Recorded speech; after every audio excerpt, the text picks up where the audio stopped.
Tes, sudah mulai?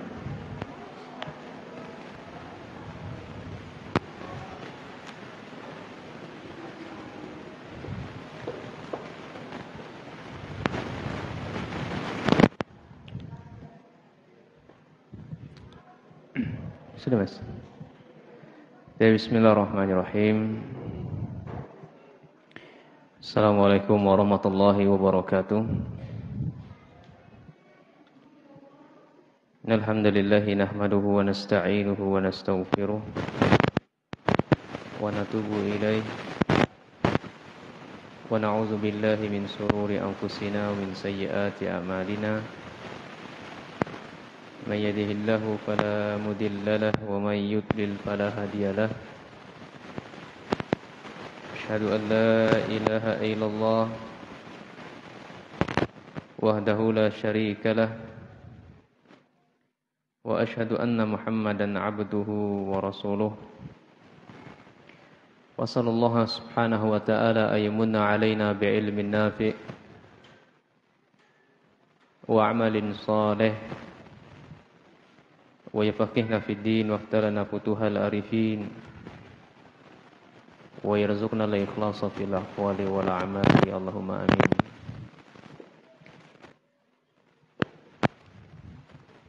Kaum muslimin, hadirin wal hadirat, ibu-ibu, mbak-mbak yang saya muliakan, saya banggakan karena Allah Subhanahu wa taala. Alhamdulillah bitaufikillah Subhanahu wa taala kita kembali melanjutkan pembacaan hadis-hadis seputar wanita. Jadi kita masuki hadis yang ke-11, yakni hadis yang berbicara tentang berjabat tangan. Ini musafahah. Ini berjabat tangan. Hadisnya diriwayatkan oleh sahabiyat Umaymah binti Urqayqah radhiyallahu an.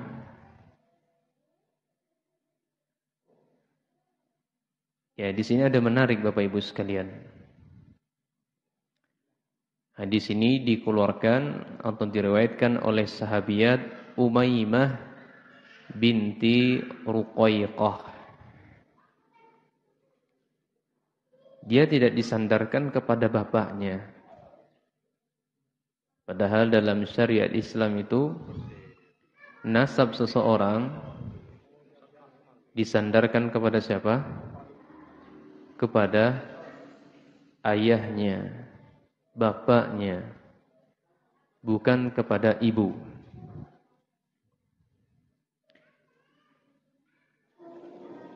Nah, dalam hadis ini sahabiat Umaymah disandarkan kepada ibunya Ruqayqah. Tentu ada hikmah di balik ini. Ada ilmu di balik ini. Kenapa beliau menyandarkan kepada Ruqayqah?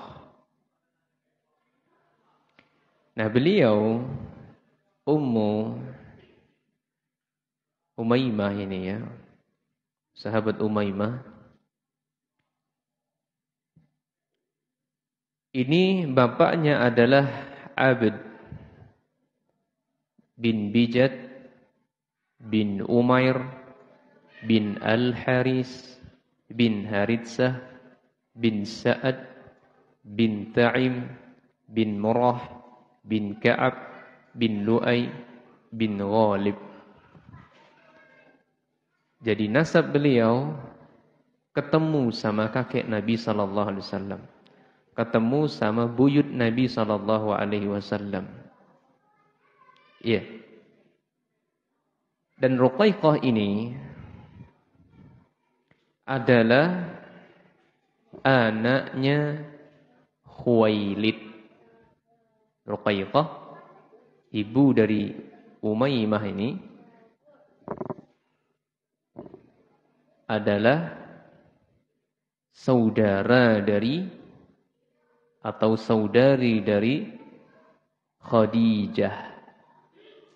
Khadijah istri Rasul alaihi salatu wassalam. Ya, Khadijah binti Khuwailid. Saudari Khadijah namanya Ruqayyah. Sehingga Umaymah ini dinasabkan kepada Ruqayyah. Apa hikmahnya? Apa ilmunya di sini Bapak Ibu sekalian? Maka Syekh Shalih Al-Munajjid hafizahullah taala ketika beliau ditanya apa hukumnya seseorang menyandarkan nasab kepada selain dari bapaknya atau menyandarkan kepada ibunya. Kalau menyandarkan kepada selain bapak, maka beliau menjawab, menyandarkan nasab kepada selain dari bapaknya bermaksud untuk merubah nasab, ini mendapatkan laknat. Ya, mendapatkan laknat dari Rasul sallallahu alaihi wasallam. Dijauhkan rahmat Allah darinya. Ya. Tapi kalau bukan merubah jalur nasab, maka fa inna hadza la haraja fihi. Maka tidak ada dosa di sini. Ya. Tidak ada dosa kalau menyandarkan kepada ibunya. Ya, dia tidak merubah jalur nasab. Namun yang dia maksudkan dalam rangka agar orang-orang mengenalnya. Ya. Dalam rangka orang-orang mengenal dirinya. Karena bapak beliau ini abad tidak begitu terkenal, sehingga Umaymah menyandarkan kepada Ruqayyah. Karena Ruqayyah ibunya lebih terkenal karena saudari siapa? Khadijah, istri Rasul alaihi salatu wassalam. Jadi kalau disandarkan kepada ibunya, maka tidak masalah. Tidak ada ya dosa di sini. Ini jawab oleh beliau. Adapun dalil-dalilnya sudah banyak ya, sebagaimana Umaymah binti Ruqayyah tidak diingkari oleh Nabi sallallahu alaihi wasallam. Padahal Nabi yang melaknat orang-orang yang menyandarkan nasab kepada selain dari bapaknya. Kalau hal ini terlarang, maka diingkari oleh Rasul. Namun Rasul sallallahu alaihi wasallam mendiamkannya. Demikian pula sahabat-sahabat yang lainnya yang terkenal dengan disandarkan nasabnya kepada selain dari bapaknya, tapi tetap masih di jalur nasab. Ya. Seperti sahabat Abdullah bin Amr ibnu Maktum, ya, Ummu Maktum. Ya. Dan sahabat-sahabat yang lainnya seperti sahabat ya Abdullah bin Malik, ya, dan seterusnya. Intinya dibolehkan Bapak Ibu sekalian. Baik, kita lanjutkan. Ini faedah dulu ya, sebelum masukin hadililnya. Nah, Umaymah binti Ruqayyah ini ataitu Nabiyya sallallahu alaihi wasallam fi niswatin minal ansari ya nubayi'uhu. Beliau mendatangi Nabi sallallahu alaihi wasallam di tengah-tengah wanita Ansar yang pada waktu itu ingin membaiat Nabi sallallahu alaihi wasallam. Ya, beliau ingin membaiat Rasul sallallahu alaihi wasallam. Faqulna, kami berkata kepada Rasul, ya Rasulullah, nubayyi'uka an la nusyrika billahi syai'an. Ya Rasul, kami membaiatmu kami membaiatmu wahai Rasul, saksikanlah bahwa kami tidak menyekutukan Allah sedikit pun. Dan juga kami wala nasriqa, dan juga kami tidak akan mencuri. Wala nazni, demikian pula kami tidak akan berzina. Wala na'ti bibuhtanin naftarihi baina aidina wa arjulina, dan kami tidak akan membuat kedustaan antara tangan-tangan kami dan kaki-kaki kami. Wala na'sika fil ma'rufin, dan kami tidak mendurhakaimu dalam perkara yang ma'ruf. Kemudian ditimpali oleh Nabi sallallahu alaihi wasallam, fima istata'tunna wa ataqatunna. Ini dalam perkara yang kalian mampu saja. Yang kalian mampu saja.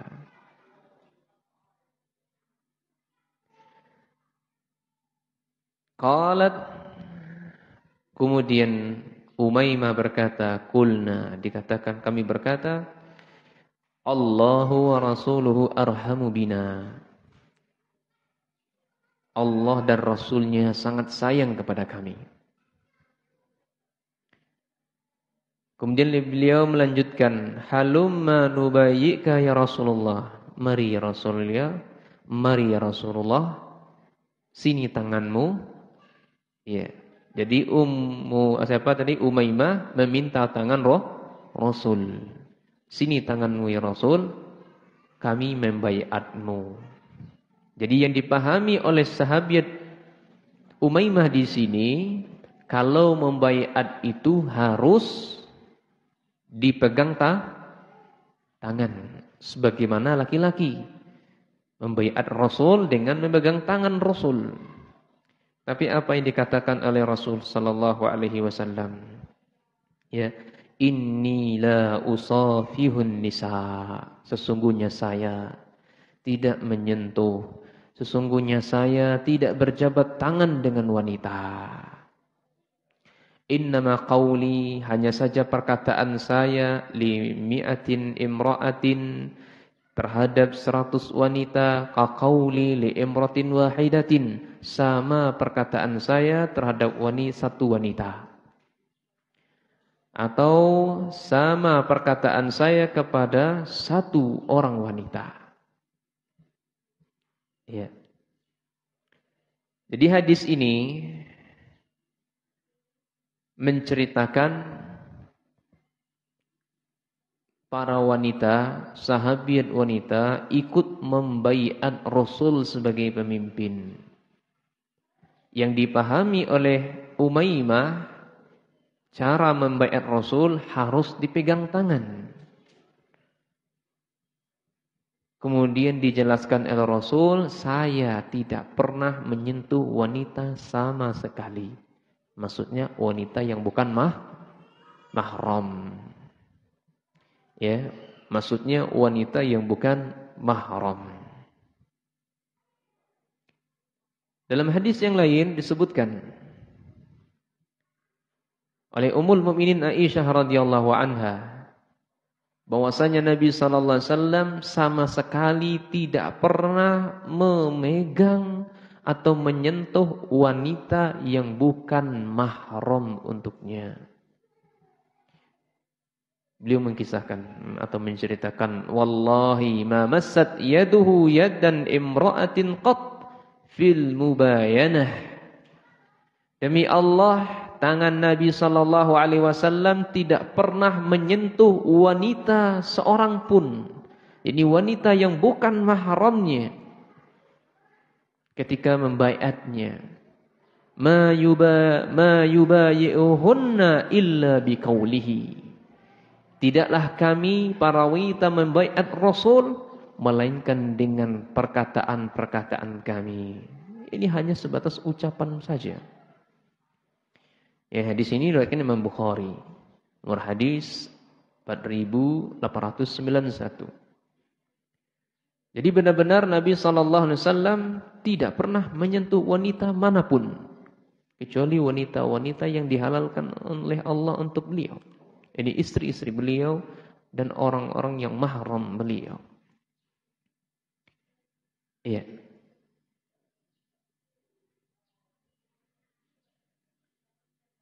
Nah, kejadian seperti ini, proses baiatnya sahabiat terhadap Nabi sallallahu alaihi wasallam itu diturunkan ayat oleh Allah Subhanahu wa taala. Diriwayatkan oleh sahabat Urwah bin Zubair, dia berkata bahwa Aisyah istri Nabi sallallahu alaihi wasallam berkata, Kanatil mu'minatu idza hajarna ila Rasulillah sallallahu alaihi wasallam yumtahanna biqaulillahi azza wajal ya ayyuhan nabi idza ja'akal mu'minatun yubayyi'unaka ala an la tusyrikna billahi syai'a wa la yashrikna wa la yazni ila akhirih ayah. Jadi kata Ummul Mukminin Aisyah radhiyallahu anha, jika wanita mukminah berhijrah kepada Rasul sallallahu alaihi wasallam, mereka akan diuji dengan firman Allah Subhanahu wa taala, "Hai Nabi Allah, apabila datang kepadamu perempuan yang beriman," ini sahabat-sahabat yang beriman, mereka mengadakan janji setia, ini baiat kepadamu, bahwa mereka tidak akan pernah menyekutukan Allah, tidak akan pernah mencuri, dan tidak akan berzina.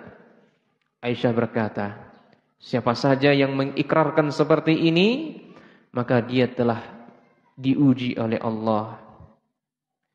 Ya. Demikian pula Rasul sallallahu alaihi wasallam, siapa saja dari kalangan wanita yang mukminah mengikrarkan yang seperti ini, kalian bisa pergi karena sudah membaiat kalian. Ya, kalian bisa pergi karena sudah membaiat kalian. Namun demi Allah, beliau sama sekali tidak pernah menyentuh tangan seorang wanita pun. Beliau hanya membaiat para wanita dengan ucapan beliau. Aisyah berkata Rasulullah SAW tidaklah pernah menyentuh wanita sama sekali sebagaimana yang Allah SWT perintahkan kepada beliau. Ya, hadis ini diriwayatkan oleh Imam Muslim. Sampai-sampai Allah Subhanahu wa taala menurunkan ayat perihal sahabiat yang membaiat Nabi sallallahu alaihi wasallam. Jadi baiatnya wanita terhadap Nabi, itu ikut janji setia kepada Nabi sallallahu tidak perlu untuk berjabat tangan. Cukup dengan ucapan-ucapan saja. Baik. Jadi ini hadis yang kita bicarakan dan hadis-hadis yang semakna dengan matan hadis. Apa makna secara global dari hadis ini Bapak Ibu sekalian? Jadi dalam hadis ini, karena Nabi sallallahu alaihi wasallam la yusafihun nisa. Dalam hadis ini Nabi sallallahu alaihi wasallam sama sekali tidak menyentuh wanita. Tidak pernah sama sekali berjabat tangan dengan wanita yang bukan mahram. Makanya menjabat tangan di sini yang dilakukan oleh seorang laki-laki terhadap wanita yang asing dan dia bukan mahramnya, maka secara mutlak hukumnya adalah haram. Iya. Beliau kita tahu adalah manusia yang paling bertakwa. Dan beliau kita tahu adalah manusia yang paling takut kepada Allah Subhanahu wa taala.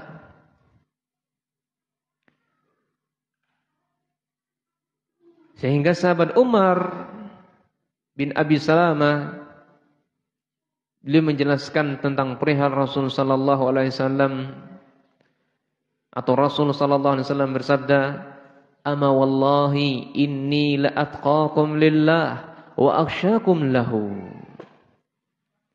Demi Allah, sesungguhnya saya adalah orang yang paling bertakwa kepada Allah dibandingkan kalian. Sesungguhnya saya adalah orang yang paling takut kepada Allah dibandingkan kalian. Namun saya tidak pernah menyentuh wanita sama sekali yang bukan mahram. Ya. Demikian pula Nabi sallallahu alaihi wasallam adalah orang yang paling kuat mengendalikan syahwat. Tidak ada manusia di muka bumi ini yang paling kuat mengendalikan syahwatnya kecuali Rasul.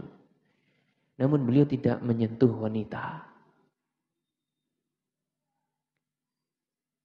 Ini sudah tergambar di sebuah hadis yang diriwayatkan oleh Muminin Aisyah bahwasanya beliau orang yang paling kuat menahan syahwatnya. Kana Nabi sallallahu alaihi wasallam yuqabbilu wa yubashshiru wa huwa shaimun.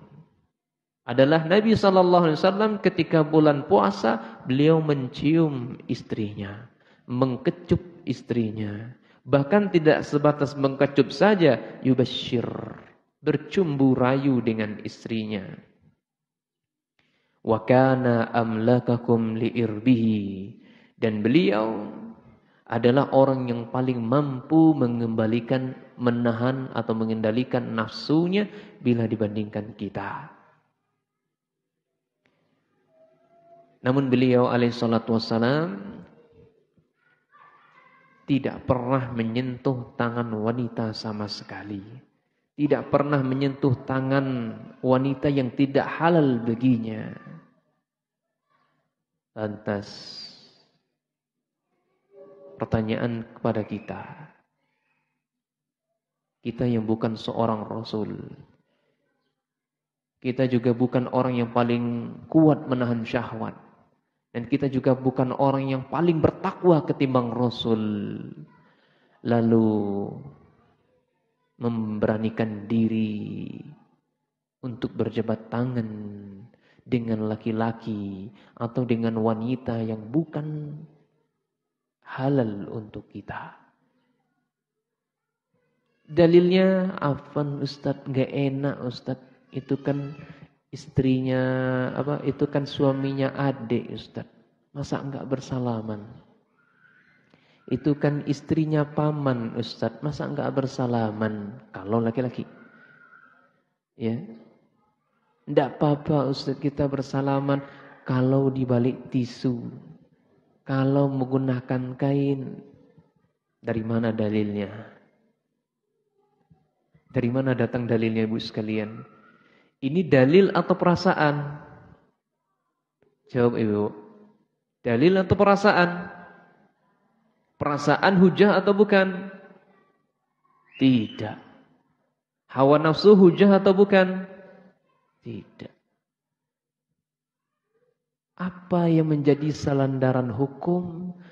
Kok berani-beraninya memegang orang atau bersentuhan dengan orang yang bukan halal bagi kita untuk kita sentuh.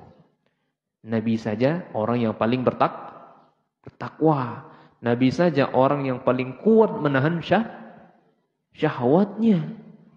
Dan beliau sama sekali tidak pernah menyentuh wanita. Ini wanita yang bukan mahram bagi Nabi sallallahu alaihi wasallam. Ya. Pertanyaan Ibu sekalian. Apa hukumnya berjabat tangan dengan wanita tua? Sudah tua renta, gak ada syahwat lagi, gak ada keinginan untuk menikah lagi. Bahasa kitanya sudah menopause. Apa arti menopause? Sudah tidak mengalami haid. Apa hukum berjabat tangan dengan wanita seperti ini? Boleh atau tidak? Boleh. Mana ulamanya? Dalilnya mana Ibu sekalian?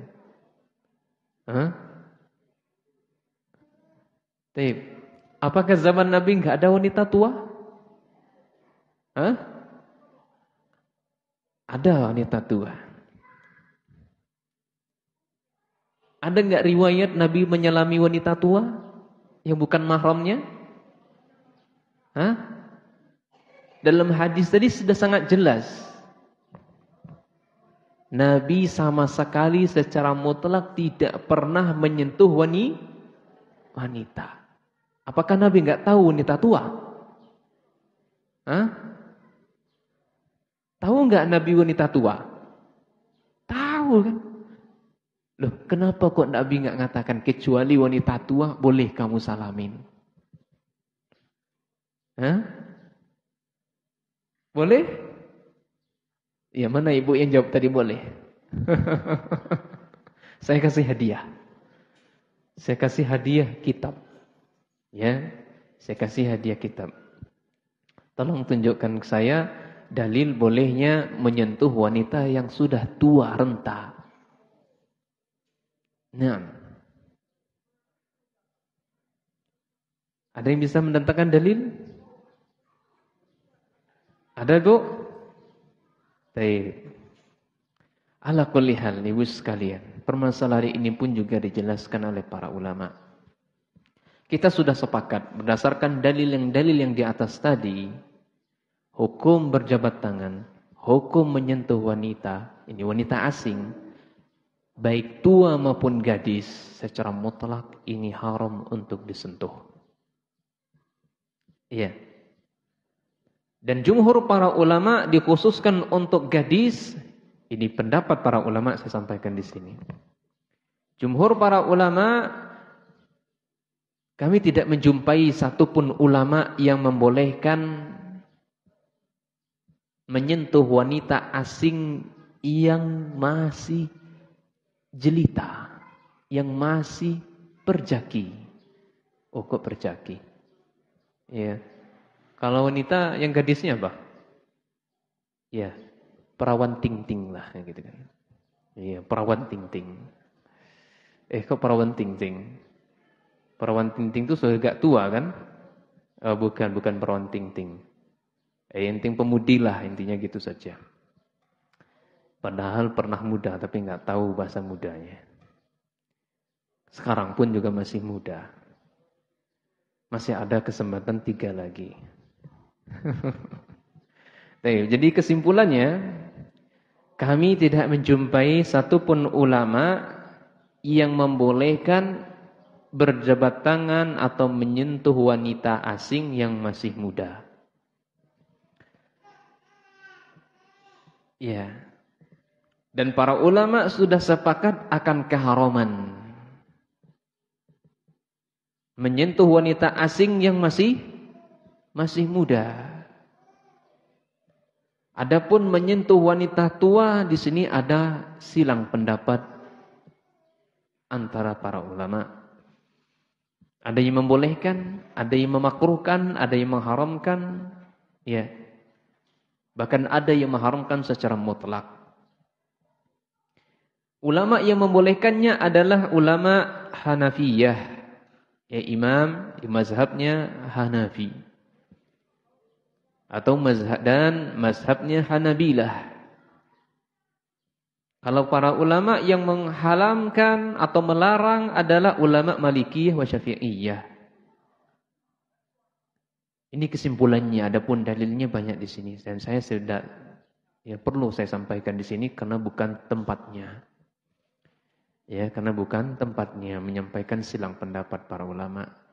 Tapi pendapat yang paling benar, ya, pendapat yang lebih sesuai dengan dalil adalah pendapat yang mengatakan secara mutlak hukumnya haram. Ya. Hukumnya haram menyentuh wanita, baik wanitanya muda maupun wanitanya tua, ya. Ini enggak boleh. Ulama yang bolehkan Hanafiyah dan Hanabilah. Tapi wallahu alam, saya tidak mengingkari hal ini, ya. Namun sebagai seorang muslim dan muslimah, terang baginya sebuah dalil dan tanpa ada keraguan dari dalam dirinya, maka pendapat-pendapat para ulama yang bertentangan dengan dalil kita tinggalkan. Nah, dalil yang kita sampaikan di atas tadi sudah sangat jelas. Bahwasanya Nabi SAW tidak membedakan baik menyentuh wanita tua maupun wanita gadis, tetap hukumnya tidak boleh. Karena Nabi SAW tidak pernah menyentuh wanita sama sekali. Ya, tidak pernah menyentuh wanita asing sama sekali. Ya, meskipun itu dalam keadaan-keadaan yang krusial seperti baiat tadi. Wallahu a'lam bissawab.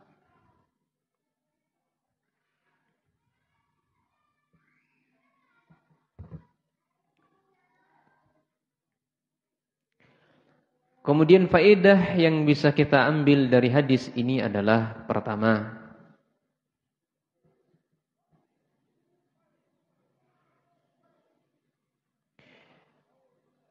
perhatian Nabi sallallahu alaihi wasallam kepada umatnya.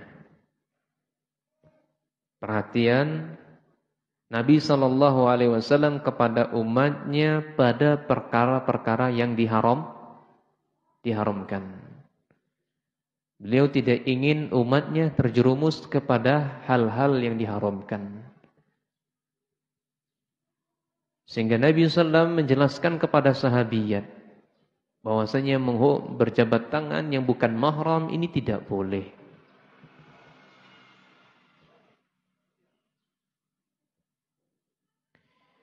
Kemudian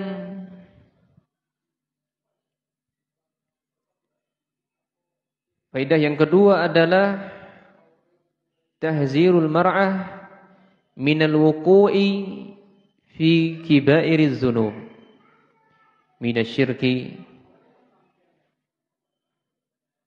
Ini memperingatkan wanita agar jangan sampai mereka terjerumus ke dalam dosa besar. Seperti dosa syirik, kemudian mencuri, berzina, dan melakukan kedustaan yang dilakukan oleh tangannya maupun perbuatannya.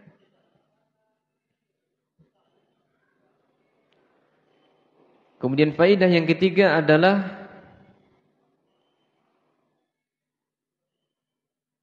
haramnya wanita berjabat tangan dengan laki-laki, atau sebaliknya laki-laki berjabat tangan dengan wanita yang bukan mahram. Baik, ini yang ketiga. Yang berapa? Ketiga atau keempat? Empat. Yang kelima. Oh, yang keempat. Sudah. Yang keempat. Bolehnya menyandarkan nasab kepada ibu.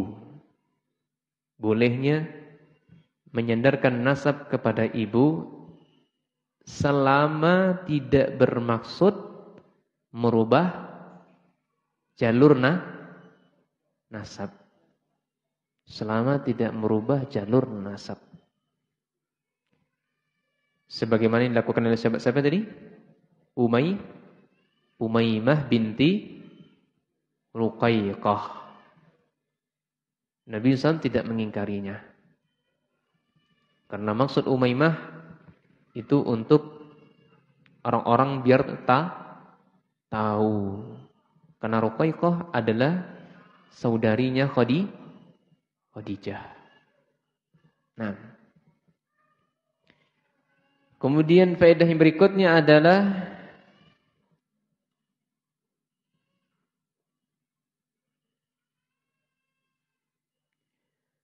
bahwasanya ketaatan itu hanya pada yang ma'ruf saja. Taat pada hal yang ma'ruf. Taat pada hal-hal yang dima'rufkan saja.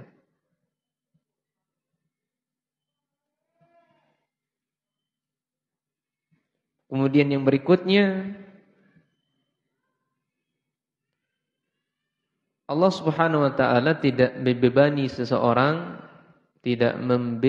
seseorang melainkan di atas kemampuan.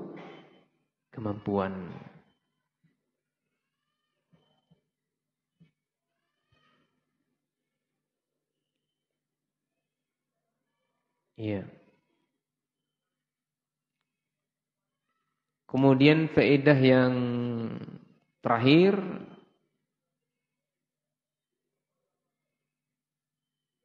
berdasarkan hadis ini ada dialog ya antara Nabi dan Nabi dan sahabiat. Berarti bedanya apa? Bolehnya berbicara dengan wanita. Bolehnya dialog. Bolehnya bercengkrama. Sebatas yang dibutuhkan. Dan tidak boleh mendayu-dayu. Atau mengarah kepada unsur ketertarikan. 6.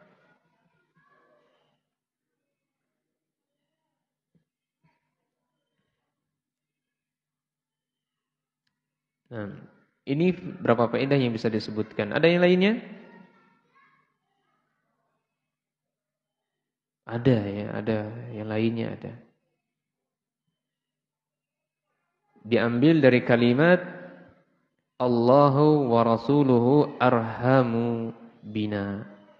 Menunjukkan rahmat Allah kepada wanita atau kasih sayang Allah dan Rasulnya kepada wanita besar. Ya, atau besarnya rahmat Allah dan Rasulnya atau rahmat Allah terhadap wanita.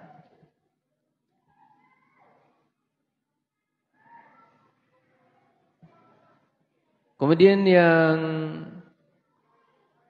berikutnya adalah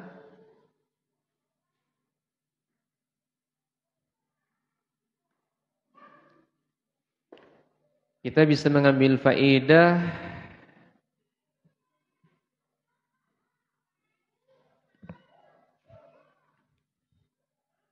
yang dikedepankan di sini dalam hadis ini bukan hawa nafsu, bukan perasaan. Coba perhatikan tadi yang dipahami oleh bai'at, yang dipahami oleh Umaymah binti Ruqaiqah, bahwasanya bai'at itu dengan berpegangan tangan. Tapi ditolak oleh Nabi bahwasanya beliau enggak pernah berjabat tangan. Di sini terbantahkan bahwasanya tidak ada dalil karena enggak enak. Ya, masa iya baiat enggak apa? Masa baiat kita enggak berjabat tangan? Yang namanya baiat itu angkat tangan. Enggak enak lah kita kalau enggak angkat tangan. Apa jadinya? Nah, kan enggak seperti itu.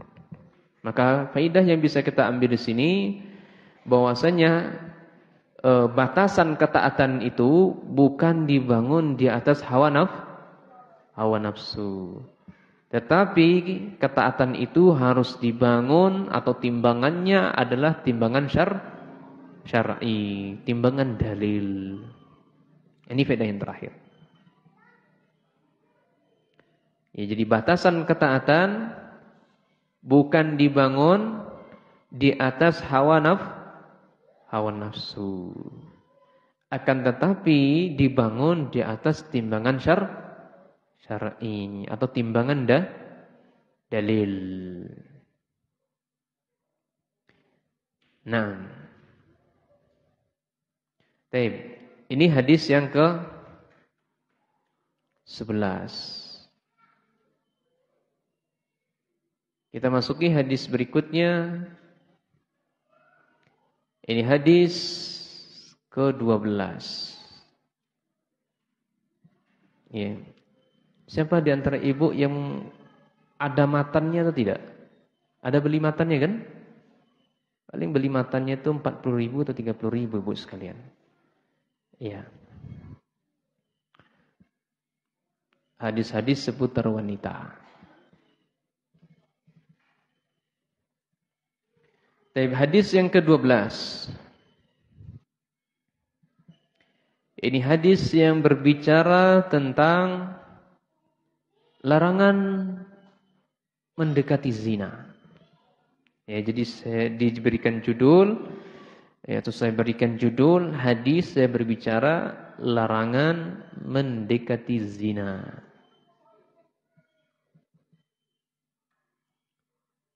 Nanti Ibu sekalian ya, kalau ingin bisa mau membeli kitab atau matannya, cari kitab Umdatul Mar'ah. Ada 100 hadis. Iya. Ya, berapa itu hadisnya itu harganya ya? Sebentar. Umdatul Mar'ah.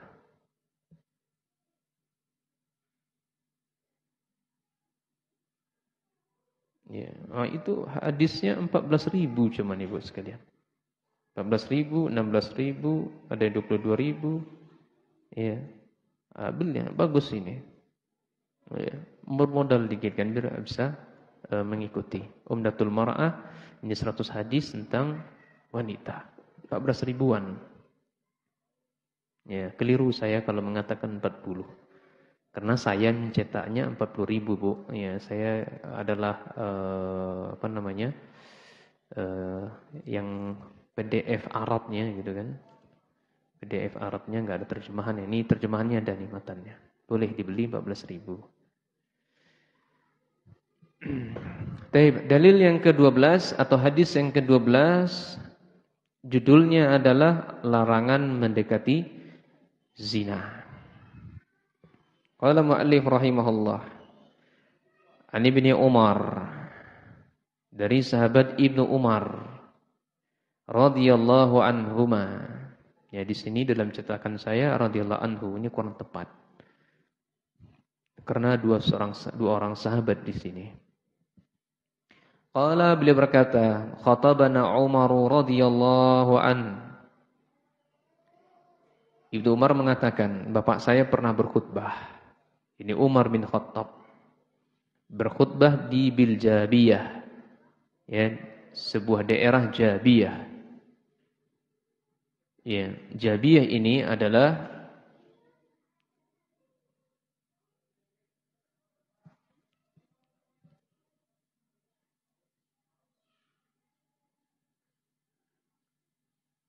sebuah desa yang ada di Damaskus. Atau dusun yang ada di Damaskus. Damaskus itu Baghdad. Ya.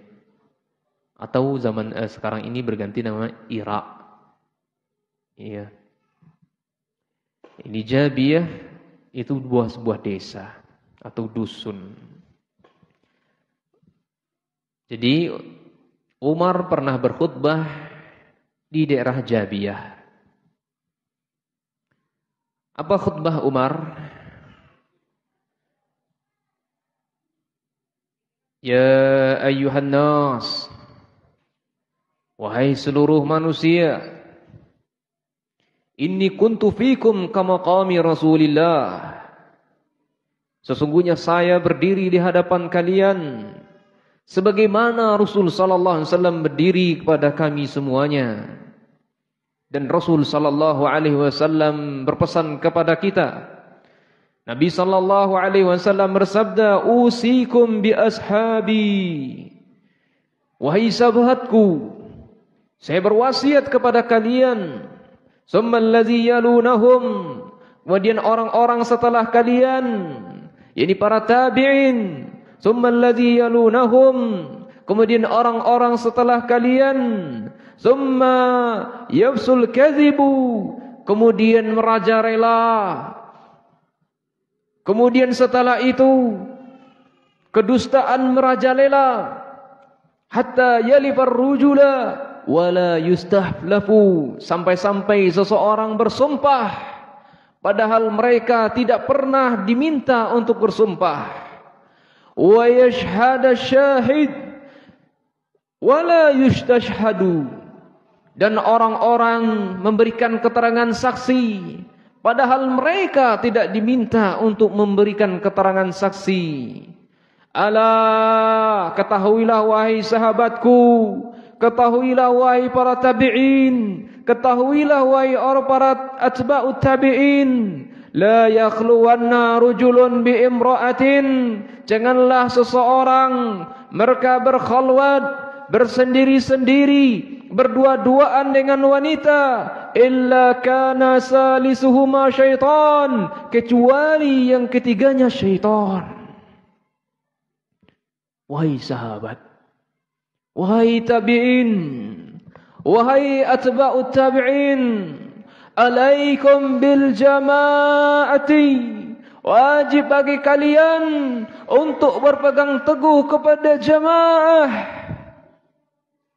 Ana wa ashabi.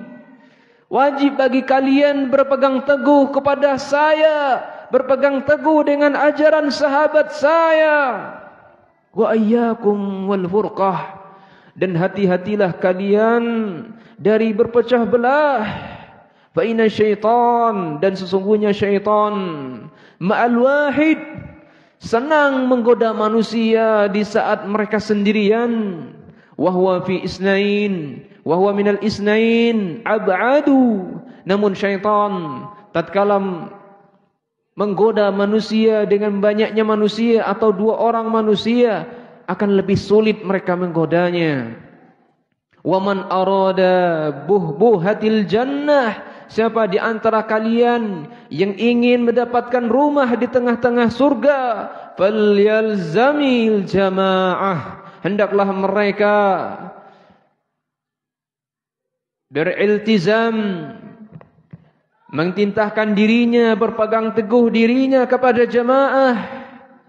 Man sarrathu hasanatuhu, siapa yang jiwanya bahagia, siapa yang melakukan kebaikan membuat jiwanya bahagia, wasa'athu sayyi'atuhu, dan siapa yang melakukan keburukan membuat hatinya sempit, fadzalikumul mu'min, itulah tanda-tanda orang yang beriman. Selesai khutbah. Itu isi khutbah siapa? Isi khutbah siapa, Ibu? Isi khutbah Nabi yang disampaikan oleh sahabat Umar, kemudian dilanjutkan lagi oleh anaknya. Ini Ibnu Umar. Baik. Maka berdasarkan khutbah tadi, khutbah atau pesan Nabi alaihi salatu wassalam, beliau di sini berpesan, ada berapa pesan, Ibu? Coba perhatikan. Siapa yang mencatat tadi? Coba bantu saya, berapa pesan Nabi sallallahu alaihi wasallam kepada umatnya, kepada sahabat, atba'ut tabi'in, kemudian pada tabi'in, atba'ut tabi'in, dan orang-orang seterusnya. Ada berapa pesan, Ibu? Pesan pertama. Apa pesan pertamanya? Mana tadi? Apa pesan pertamanya, Ibu? Coba satu saja.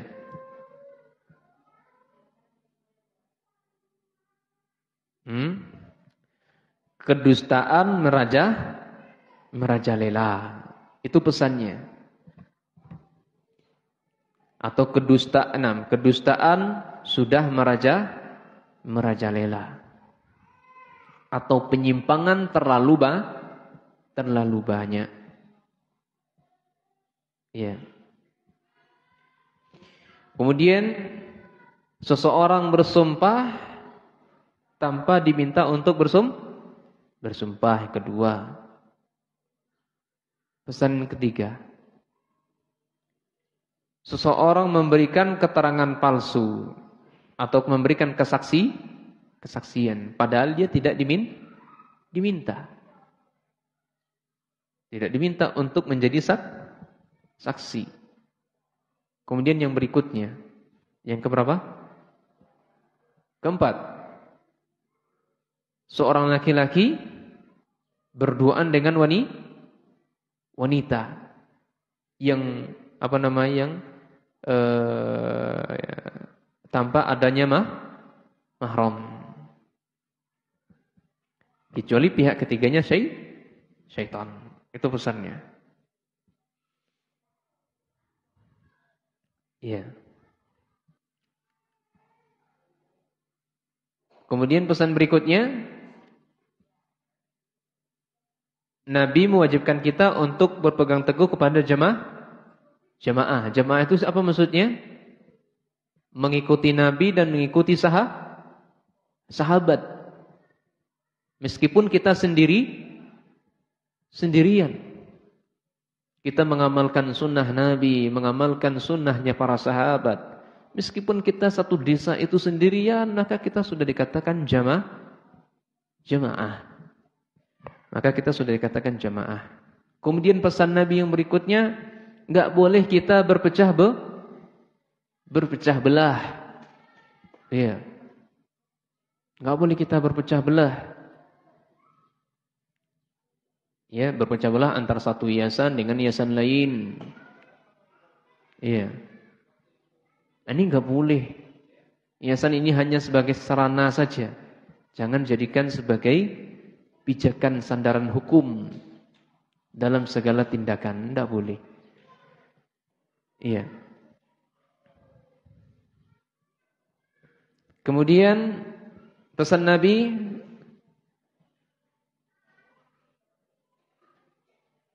itu saja pesan beliau ya. Itu saja pesan-pesan beliau kepada kita. Baik, inilah kita. Mana syawahidnya ibu sekalian? Larangan zinanya mana di sini? Ya.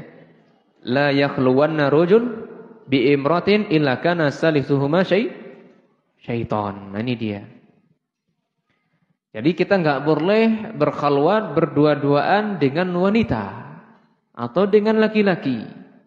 Maka yang ketiganya adalah syaitan. Itu wasilah ibu sekalian. Wasilah menuju perbuatan zina, mendekati zina. Maka tidak boleh, haram hukumnya. Dan ini sudah diingatkan oleh Allah Subhanahu wa taala, wala taqrabuz zina. Innahu kana fahishatan wa sa'a sabila. Wahai kaum muslimin, janganlah kalian mendekati zina. Karena zina itu adalah keburukan, kekejian, perbuatan hina. Dan ancamannya adalah jalan yang buruk. Nah, jadi mendekati zina ini tidak boleh. Apalagi zinanya langsung, lebih tidak boleh lagi. Ya, mendekatinya saja tidak boleh, apalagi berbuat zina. Apalagi zaman sekarang itu sangat canggih media sosial. Dengan media yang ada, mereka berzina dengan handphone mereka. Mata mereka berzina, hati mereka berzina, tangan mereka berzina, kaki mereka berzina. Ya, bahkan zina yang sangat luar biasa. Ya, melakukan video call di kamar mandi. Apalagi kalau statusnya sudah suami istri, enggak puas dengan suaminya, tertarik dengan suami orang lain. Karena bermudah-mudahan dengan media sosial, mulai dari tanya-tanya, apa masak bu, apa masak om, boleh bantu ini, boleh bantu itu om, mulai tertarik. Akhirnya, ya masakan orang lain lebih enak ketimbang masakan istri sendiri. Atau suami orang lain lebih enak ketimbang suami sendiri. Maka segala sarana wasilah mengantarkan perbuatan zina ditutup rapat-rapat. Nah, ini pesan pertama dari hadis Nabi SAW, jauhi zina. Kemudian pesan Nabi SAW, tatkala kerusakan merajalela, penyimpangan merajalela, kedustaan merajalela, maka solusi yang ditawarkan oleh Nabi sallallahu alaihi wasallam adalah hendaklah kita berjamaah.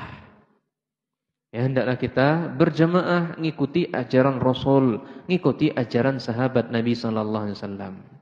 Dan kedua solusi yang ditawarkan, jangan kita terpecah belah. Jangan bercerai-berai.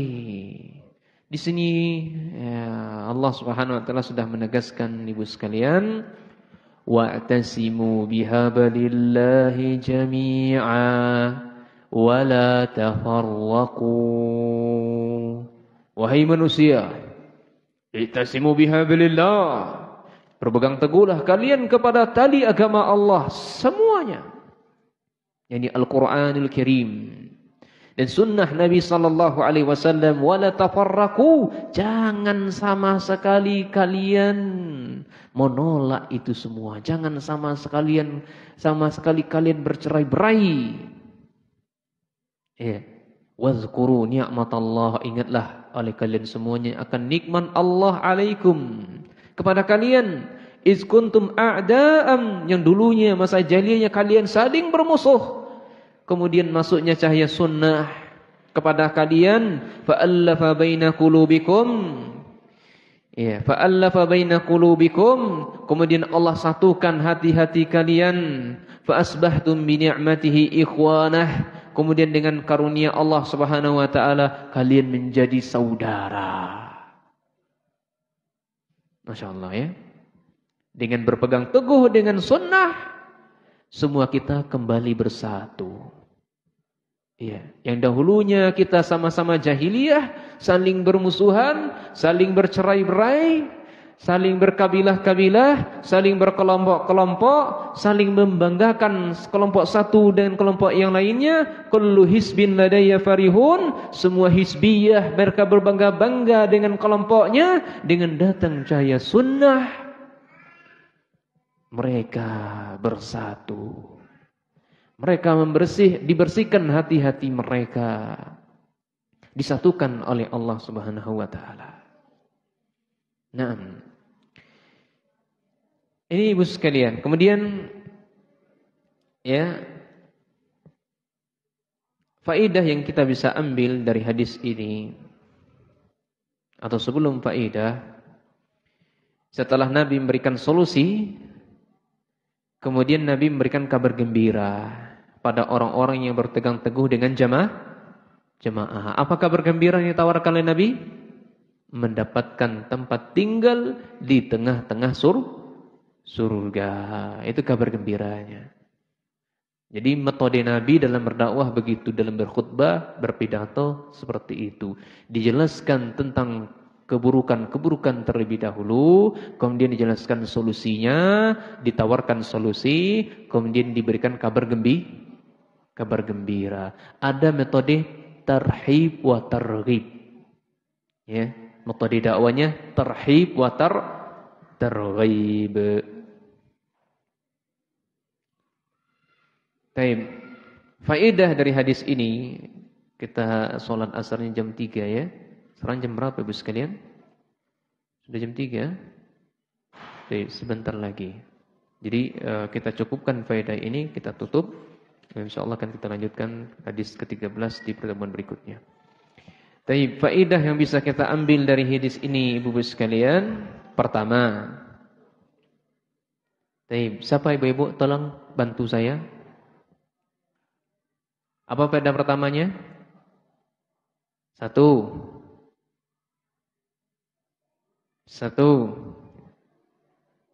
Naam, haramnya berdua-duaan dengan laki-laki yang bukan mahram. 2.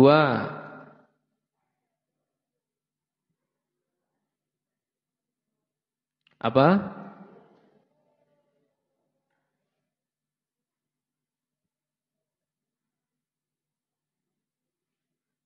Apa Ibu sekalian? Enggak dengar saya. Jangan mendekati zina. Ya, jangan mendekati zina. Iya. Pintu syaitan kalau bersendirian lebih besar. Ya. Dan berdua-duaan lebih jauh. Bukan berarti bolehnya berdua-duaan. Iya. Kemudian apa lagi? Jangan berpecah belah atau haramnya berpecah belah. Ya. Terus apa lagi? Apa? Sebentar, gimana Bu? Jadi berpegang teguh dengan agama Allah, yakni berpegang teguh kepada sunnah Rasul dan sunnah sahabat. Baik, apa lagi? Ditutup wasilah-wasilah yang mengantarkan kepada perbuatan zina. Tutup rapat-rapat, jangan dikasih kesempatan ada celahnya perbuatan zina. Ya, misalnya di sini nih, bagi seorang pengajar, ya, dari sejak dini anak-anak itu sudah diajarkan jangan pernah sekolah atau belajar dicampur baurkan antara laki-laki dan wanita. Kalau keluar, ya kalau terpaksa mau dicampurkan, ya maka kasih sekat, pembatas. Kalaupun mereka keluar dari sekolah, maka dulukan laki-laki, jangan wanita. Ataupun mereka kalau berjalan, jangan laki-laki yang ada di belakang, laki-laki yang berada di depan. Jadi sarananya itu ditutup rapat-rapat.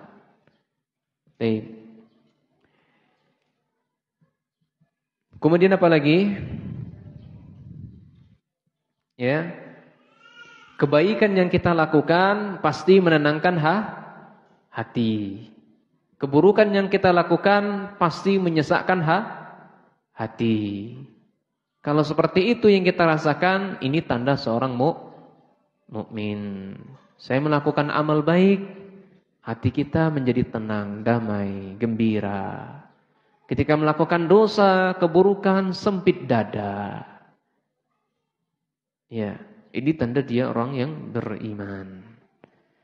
Baik, demikian ibu sekalian, semoga bermanfaat bagi kami dan kaum muslimin secara umum.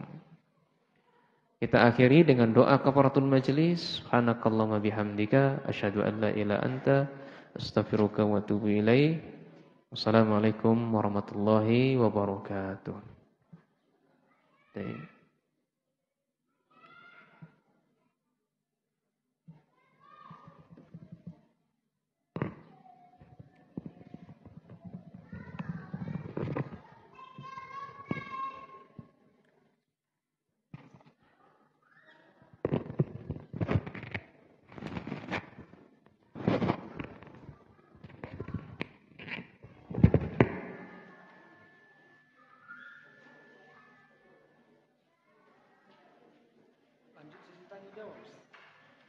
Tidak ada. Alhamdulillah sudah paham.